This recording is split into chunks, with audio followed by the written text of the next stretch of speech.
develop. And keeping that, every year we are observing his birthday, that is 11th of November, as the Rashtriya Shiksha Divas or National Education Day. And every year we have a theme on the particular day. And this year the theme is the changing course, transforming education. You will be aware that the national education policy has already been in force, and slowly we are transiting from the traditional education policy to the new education policy. And second part I will be covering that. First part I would like to share the contribution made by this great visionary in education system. He was the first education minister after independence, and he was a person who could think that we should have one institute of technology which will be concentrating on research and technical education. So with his vision, he was one of the contributing or founder member of Indian Institute of Technologies in India. Then he brought out the greatest council, that is UGC, University Grant Commission, under which our AICT, which is a technical umbrella of UGC, comes. They are formulating all the policies of education in India, and he was the first one to think, yes, it is necessary. As I brought out earlier, he emphasized on technical education and vocational training. Vocational training means once you are doing the academic curriculum, at the same time you are implementing the same thing on physical field, or you are gaining the skills also. Once he said, and I quote, we must not for a moment forget, it's a birthright of every individual to receive at least the basic education, without which he cannot fully discharge his duty as a citizen, unquote. That means whatever I do as a citizen, I should have a basic right on which I will be performing my duties.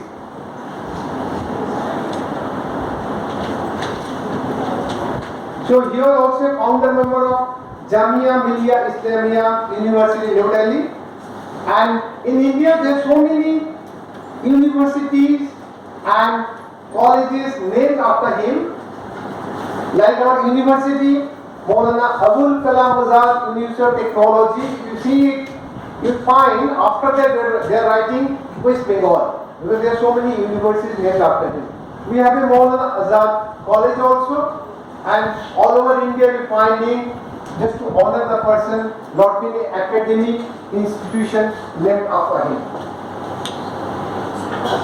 Now coming to the education policy, the theme of the day for which this day will be observed, and this is actually the new education policy we are transforming to.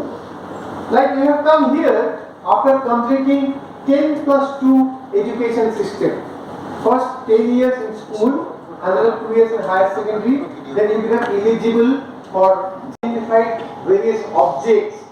What is a bird, why fish is swimming and bird is flying. All this basic is learning in play school. The same thing he is also learning in this policy. Once he is completing 3 years, then he is going to primary school, and again the language development, play-based and activity-based learning continues. So 5 years, from 3 to 8 years he is given that education. Then comes another 3. This 3 is the age when the child is from 8 to 11 years, and he is in the 3rd, 4th and 5th grade, and this is known as preparatory period, where he is learning language, he is learning the numbers and learning small things, addition, deletion, subtraction, he is learning small things. After that, another 3 years, the child is now 11 to 14 years old, and this is known as middle stage.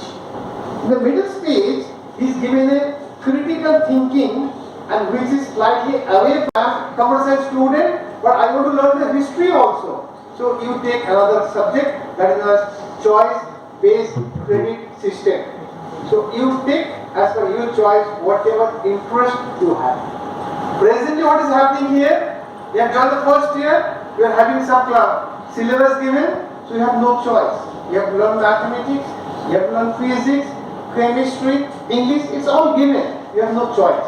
But slowly we are transforming into choice-based credit system. The student is good at dance. He can take a subject of classical dance. Student good in NERIST in Arunachal Pradesh. They call it in short NERIST, Northeastern University like that, NERIST.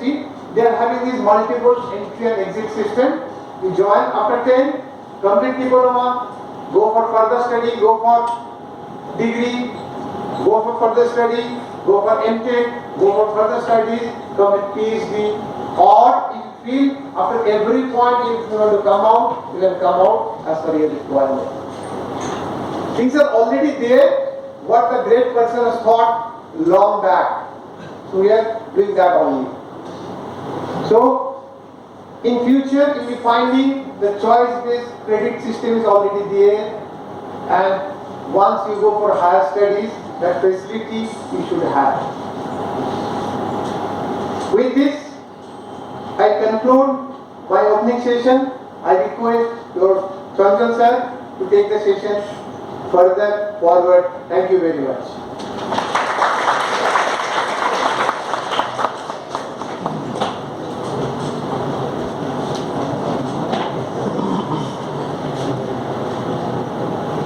Thank you, sir. Respected director, sir, the present faculties, and of course my dear students. Today on the eve of National Education Day, it's a great privilege of mine that I've been given an opportunity to speak on this great man, Maulana Abul Kalam Azad. I will try to highlight some of the key achievements, milestones, and some of the activities that he has done and what made him so remarkable. Maulana Abul Kalam Azad was born in Makkah, the present day Saudi Arabia, on 11th November 1888. Now, a common question often comes those who are not aware that how can a person who was born in Arabia became the first education minister of our country. Actually, Abul Kalam Azad's father was from West Bengal, India, and he shifted to Saudi Arabia during the 1857 Sepoy Mutiny. And his mother was from Arabia, and she was the daughter of a prominent Maulvi based in Makkah. When he was 2 years old in 1890, his family shifted to West Bengal and settled in Kolkata. Throughout his childhood, he was, what they did, they basically put him in jail. In 1920, upon release, he supported and joined the ongoing Khilafat movement, which was the initiative by the Indians in the support of Ottoman Empire. As Ottoman Empire has lost the World War I and the Allied powers leading by British, they were committing some unjust things over here. In the meantime, he came in contact with Mahatma Gandhi. He deeply influenced by the peace, the truth, the non-violence, and other principles of Gandhiji. And he became a very active member of non-cooperation movement that was there due to the Rowlatt Act of 1919. At the same time, he supported the idea of complete boycott of British goods